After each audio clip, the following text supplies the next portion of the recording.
We often frame a failed habit as a character flaw. We tell ourselves we didn't want it badly enough, or our willpower simply ran out. But the biological reality is much less personal. Biological energy is a precious resource, and your brain is evolutionarily wired to hoard it. Whenever possible, it actively avoids exerting effort just to keep you alive. This is the law of least effort. It states that when you are faced with two similar options, human nature will instinctively pull you towards the path that requires the absolute least amount of work. This creates a constant internal conflict.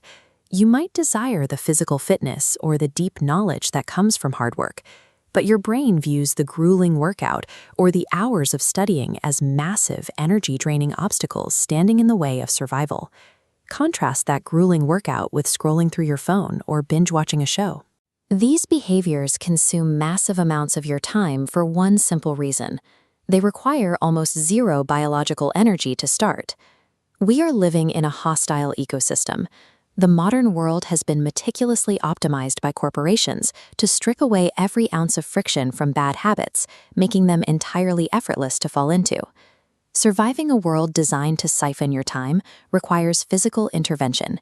You must move past the myth of motivation and begin intentionally altering your environment. To understand just how powerfully our environment dictates our actions, we have to look at the global scale. Historically, the sheer physical shape of the continents determined the success and spread of entire human civilizations. In his book, Guns, Germs, and Steel, anthropologist Jared Diamond points out a fascinating pattern regarding how landmass orientation influenced human behavior over centuries. This map shows the primary axes of the globe's major landmasses. Europe and Asia form a massive, continuous stretch of land running from east to west. Meanwhile, the Americas and Africa are oriented entirely differently, forming tall, thin land masses that run vertically from north to south. When early agriculture began to spread, farmers moving along the east-west routes of Europe and Asia expanded rapidly. Because they were traveling along the same latitude, they encountered the same climates, sunlight, and seasons. It required very little effort to grow the exact same crops across thousands of miles. But farmers expanding up and down the north-south routes of the Americas hit a massive wall of friction.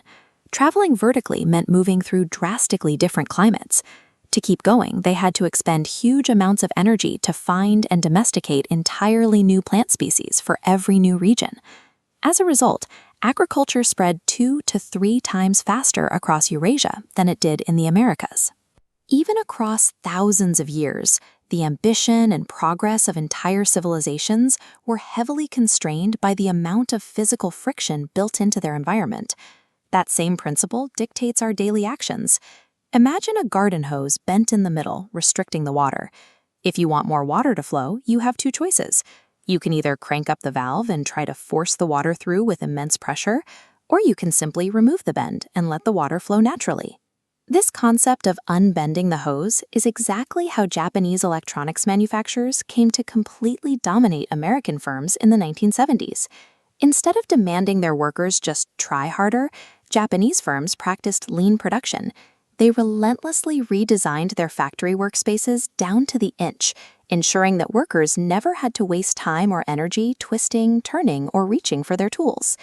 This strategy is known as addition by subtraction.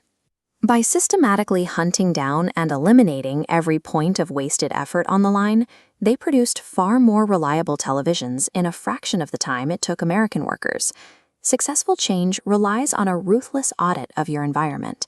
By hunting down and removing the specific points of friction that sap your energy, you make progress a natural consequence of the space you inhabit.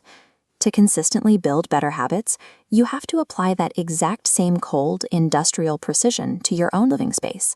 You must fortify it against your own biological laziness. One of the most effective ways to do this is a practice called resetting the room. It means taking a moment to arrange the pillows, fold the blanket, and put the remote away immediately after you finish watching television. This reset proactively eliminates friction for whatever comes next. When you put the remote away or fold the blanket now, you are priming that space for its intended purpose later. The first tactical rule of environment design: decrease friction for the behaviors you want. If you want to eat better, chop your vegetables on the weekend and pack them in clear containers. If you want to exercise, set your gym clothes and water bottle out the night before. You want to make the right choice the path of absolute least resistance. The second rule inverts that principle. Increase friction for the behaviors you want to avoid. If you watch too much television, unplug it after every use. If your phone breaks your focus, banish it to another room until lunch. You have to make the bad habits physically, exhaustingly difficult to execute. You don't always need a massive barrier. Often, inserting just 10 seconds of artificial friction is enough to short-circuit the mindless cycle and stop you from checking a screen out of pure boredom. If you want to accomplish hard things, stop fighting your own biological urge to be lazy. Instead, take control of your surroundings and engineer a world where doing the right thing is the easiest possible option available.